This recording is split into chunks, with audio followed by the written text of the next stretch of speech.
En 2025, est-ce que les courtiers immobiliers sont vraiment encore nécessaires? Hey, c'est une bonne question. Salut, salut. Je m'appelle François, je suis courtier immobilier depuis 2016, mais vous me connaissez probablement si vous écoutez déjà mon channel YouTube ou mon podcast ou vous me suivez sur les réseaux sociaux. Aujourd'hui, je veux qu'on passe au travers de ce questionnement-là qui est un courtier immobilier en 2025, c'est-tu encore nécessaire? On en a-tu encore de besoin? Parce que si tu écoutes certaines vidéos sur le web, on dirait que non. Hein? Tout le monde est capable de faire ça soi-même, c'est super facile. Il y a des sites web où tu as accès au notaire, à des suggestions, un suivi, des conseils, une évaluation. Fait que le courtier, il sert à quoi? Ben aujourd'hui, on va passer au travers de ça ensemble. Ça va te donner un peu l'heure juste sur autant si tu veux acheter que si tu veux vendre, est-ce que tu devrais ou non considérer de faire affaire avec un courtier? La première chose, l'accès aux statistiques. Là, que tu sois vendeur ou acheteur, l'accès aux statistiques est excessivement important.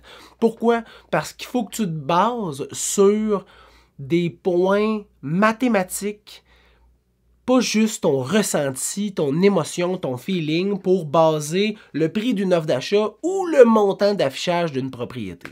Là, vous m'entendez souvent parler de juste valeur marchande. C'est quoi la juste valeur marchande? C'est le prix d'une propriété, qu'est-ce qu'elle vaut par rapport au comparable vendu dans le même secteur, une maison qui ressemble vraiment à cette maison-là, sans avoir à faire de modifications particulières sur la justification. Fait que, mettons, une maison de ville, de coin, avec 2 chambres en haut, une chambre en bas, 2 salles de bain, une salle d'eau. Ça s'est vendu combien dans les 6 derniers mois? Puis là, je dis ça s'est vendu parce qu'on veut trouver une transaction qui s'est finalisée. L'acheteur a déposé une offre d'achat, il a passé au travers des conditions et a décidé d'acheter suite à la réalisation de toutes ces conditions-là.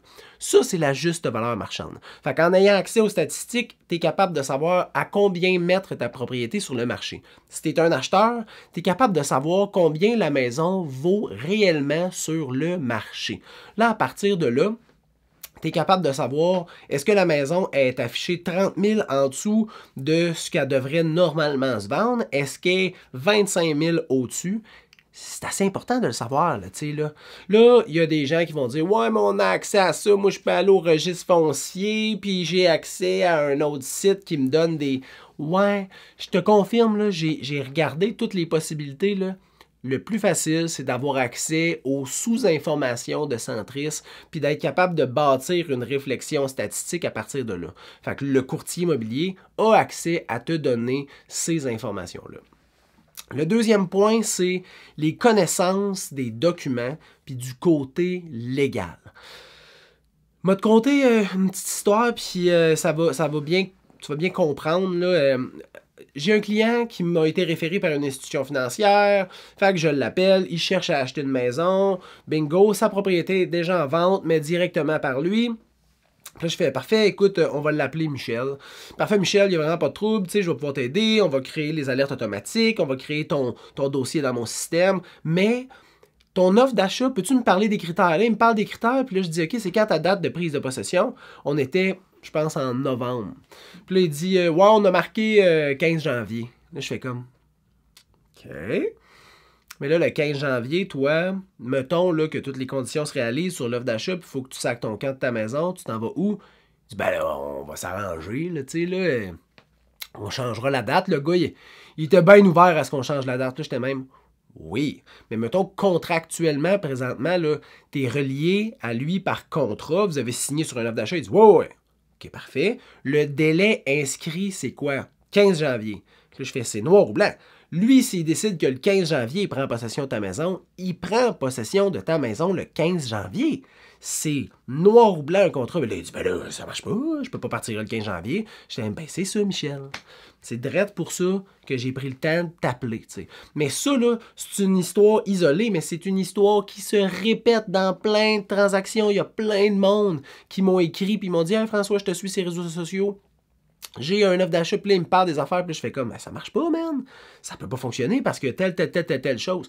Fait que la connaissance du côté des documents, là, c'est important. Puis là, on n'est pas incroyablement connaissant dans le sens, c'est pas une expertise de 8 ans d'université, puis de recherche, puis de maîtrise, mais on sait utiliser les bons documents. Puis on connaît aussi les délais usuels, les clauses à mettre, comment te protéger, qu'est-ce qui est à vérifier. Fait que ce côté-là de connaissance de documents, puis le côté légal, il est important. Il est important pourquoi? Pour avoir une transaction sécuritaire.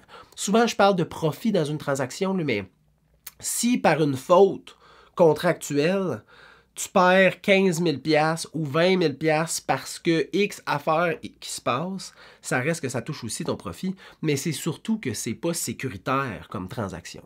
Puis tu veux une transaction qui est sécuritaire.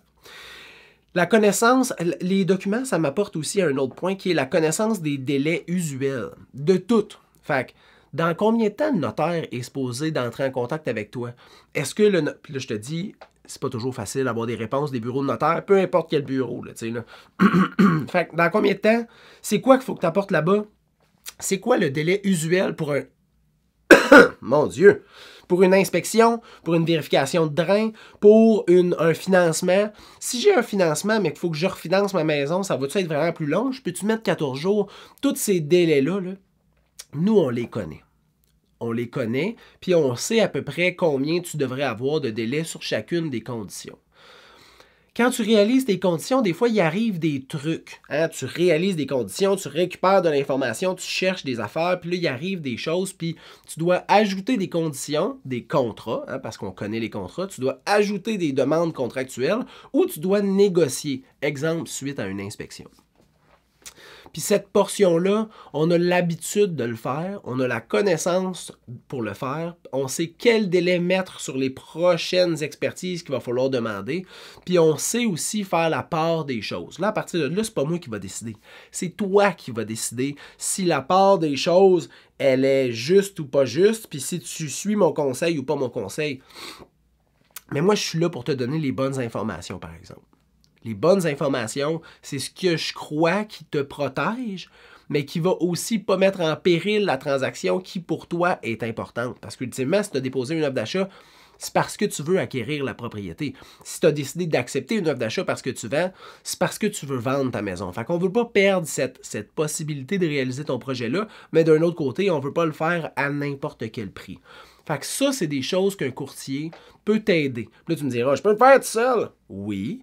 Moi aussi, je peux m'arracher une dent tout seul, mais quand j'ai besoin de m'arracher une dent, je vais voir le dentiste parce que les impacts de si je l'arrache tout seul, ça se peut que ça se passe tout bien, ça se peut que ça se passe moins bien. Ouais, moi, quand de me mettre une ouate sur le bord de la dent là, puis de me désinfecter ça avant, ouais, tu vois, le monde, ils font pas ça. Mais pour une maison, ils le font.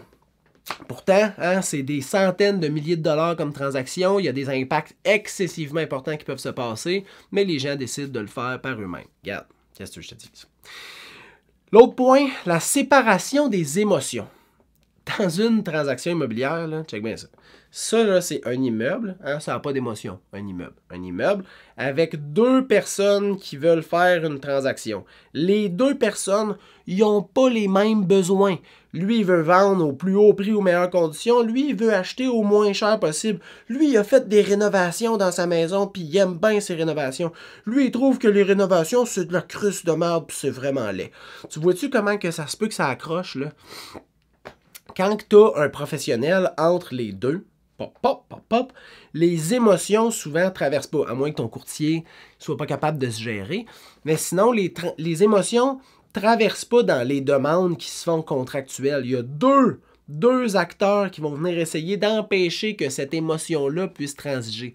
On va laisser passer les émotions positives. On va répéter ou mentionner à l'autre partie les émotions positives, mais les émotions négatives qui viennent affecter la transaction, ils vont être bloqués.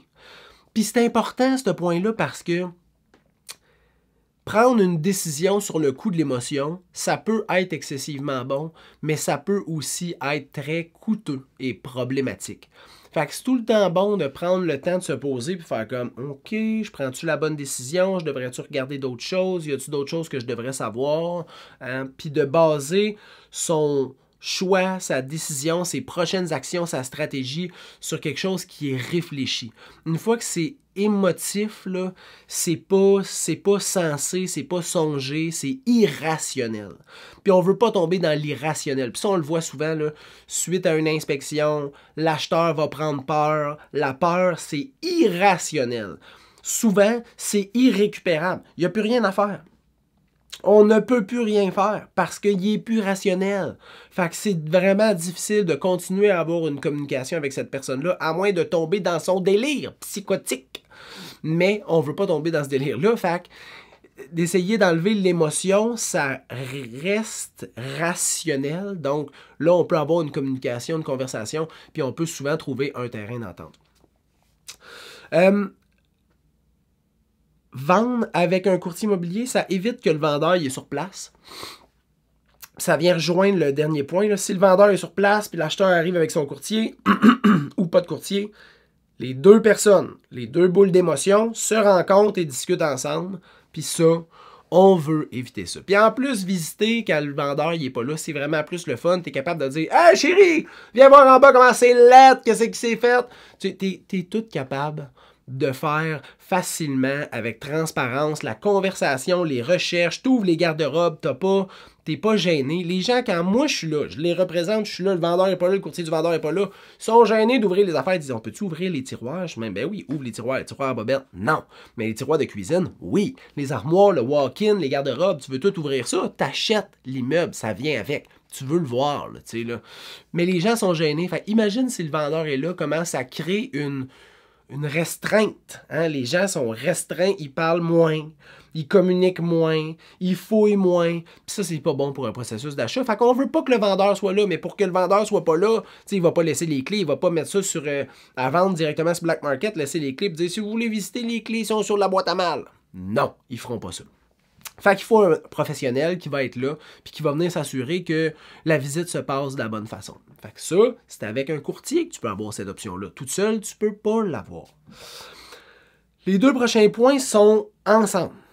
Avoir le meilleur prix possible, un courtier peut te permettre d'avoir le prime price possible pour la vente de ta propriété. Ou avoir le prix le plus bas possible si tu es un acheteur. Pourquoi? Parce que mettons pour le côté vente, là, parce qu'un courtier va attirer beaucoup plus d'autres courtiers, qui est le prochain point, là, va attirer beaucoup plus d'autres courtiers parce qu'il y a déjà une entente de rétribution. Donc, le courtier qui apporte des acheteurs a déjà une entente, il sait déjà qu'il va avoir une rétribution, qui va être payé dans cette transaction-là s'il apporte un client acheteur. Puis son client n'aura rien à payer pour son service. Puis ça, c'est le fun en sacrament parce que l'acheteur, il est représenté, il est protégé, il est conseillé, mais il ne paye rien pour le service. Ça, c'est merveilleux. Hein? Ça, c'est d'encourager un marché qui est sécuritaire. Puis ça, on veut un marché qui est sécuritaire, surtout pour un achat aussi important que ça. Puis le fait qu'il y ait plus de courtiers qui viennent visiter la maison, puis plus de personnes qui soient encouragées à venir déposer une offre d'achat, ça augmente le nombre de visites, le nombre de promesses d'achat, donc ça augmente potentiellement le prix de vente. Puis on peut le voir dans les statistiques, les propriétés vendues par un professionnel sont vendues plus dispendieuses que les propriétés vendues directement par un personnel, par un propriétaire. Si tu es un acheteur, par exemple, tu es capable d'avoir l'heure juste sur la vraie valeur de la propriété. Donc, tu peux obtenir la maison au meilleur prix possible parce que tu es capable de justifier que la propriété a X valeur puis pas Y valeur. Fait que tu évites de payer des dizaines de milliers de trop pour rien. Ça se peut que le propriétaire n'accepte pas ton offre, même s'il est au juste prix parce que lui, il veut tel prix, parce que lui, il a décidé que c'était tel prix que sa maison valait. Mais en bout de ligne, toi, tu auras décidé de ne pas payer trop cher. Puis si tu décides de payer trop cher, tu auras décidé de payer trop cher en toute connaissance de cause. Puis ça, c'est excessivement important de le comprendre. Tu as le droit de payer trop cher. Tu as le droit, si tu veux vraiment cette propriété-là. Mais il faut que tu le fasses en le sachant que tu payes trop cher. Sinon, c'est pas correct. Tu vas avoir une mauvaise surprise à m'amener, tu vas te dire, Chris, me semble, je me suis fait fourrer quand j'ai acheté. Ben ouais, tu t'es fait fourrer quand t'as acheté, mais ultimement, tu t'es fourré toi-même parce que tu n'avais pas les bonnes informations. Le dernier point, faire affaire avec un courtier immobilier, ça permet d'augmenter les horaires de visite. Parce que si toi, là, Michel, hein, tu vends ta maison, mais que tu travailles, mettons, du 4 à minuit, du lundi au vendredi, ben les soirs de semaine, tu peux pas faire visiter. Hein? C'est plus difficile d'avoir une flexibilité d'horaire. Tu peux pas non plus répondre au téléphone n'importe quand. Tu peux pas nécessairement envoyer tous les documents, déclaration du vendeur, taxe municipale, taxe scolaire, certificat de localisation, facture d'hydro, facture de toiture, hein, par courriel à l'acheteur potentiel. Puis là, faire un suivi avec lui, puis de garder ça dans ton système, que t'as pas, hein, fait que te mettre des alertes dans ton calendrier pour faire un suivi avec les gens, pour t'assurer d'avoir le plus de prospects possible qui viennent sur ta maison afin de vendre au meilleur prix. Mais ça, tu le feras pas. Tu peux pas. Dans la réalité, tu peux. Tu as tous les outils technologiques pour le faire. Je te confirme, les gens le font pas. Hein? Puis si vous êtes deux professionnels, puis vous travaillez, vous avez des enfants, puis tu comprends que c'est plus difficile au niveau de l'horaire pour faire visiter. Ça limite le nombre de visites, ça limite le nombre de possibles acheteurs, donc ça limite la croissance du potentiel prix de vente. Et c'est pour ça qu'un courtier en 2025, ça vaut encore la peine d'en avoir un, peu importe le prix. Puis là, ça m'apporte à une prochaine question, puis je vous le dis, je vais faire une capsule sur ça. Est-ce que vous croyez que les courtiers immobiliers sont trop payés? C'est pour ça que les gens ne vont pas nécessairement avec un courtier? Ou vous croyez que la rétribution donnée à un courtier immobilier a sa valeur et ça devrait être mis de l'avant et davantage de gens devraient utiliser leur service? C'est une longue question. Réponds-moi ça en commentaire ou attends ma prochaine vidéo que je vais mettre sur mon channel. Puis là, tu iras t'enflammer sur le web. Je vous souhaite une bonne fin de journée. On se revoit bientôt. Bye!